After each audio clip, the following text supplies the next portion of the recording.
Uy, ayun share ko lang. This is a statement that never thought I'd say sa tanang buhay ko.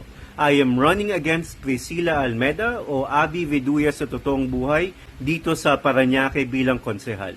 Kasama niyang nag-file ng candidacy yung kanyang mister at konsehal dito ngayon sa District 1 na si Jo Marie Eliana. Term limited ngayon dito si Jo Marie kaya naturally with traditional politicians, itatry niyang ipasa sa kanyang may bahay. Now, before you say anything bad about the film she did before, please stop. I'm not here to judge. Hindi natin siya kilala personally and we understand the job she had to do. It's in the past. I'm really just sharing how crazy that is para sa isang regular na batang 90s kagaya ko to even be mentioned alongside household names like Jo Marie and Priscilla.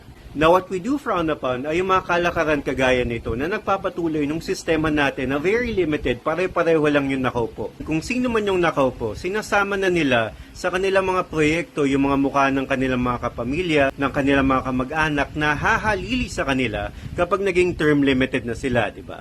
In fact, hindi lang siya yung tatakbong asawa o kamag-anak ng dati ng opisyal dito sa Parañaque. Andyan din yung anak ni Joey Marquez at Alma Moreno na si Yodge Marquez.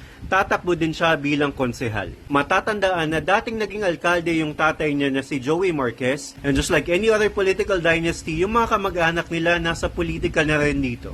Sa sitwasyon naman niya, yung kanyang half-brother na si Vandolph Quizon, term limited na rin sa pagkakonsehal, kaya siya naman ngayon yung kanilang tinutulak.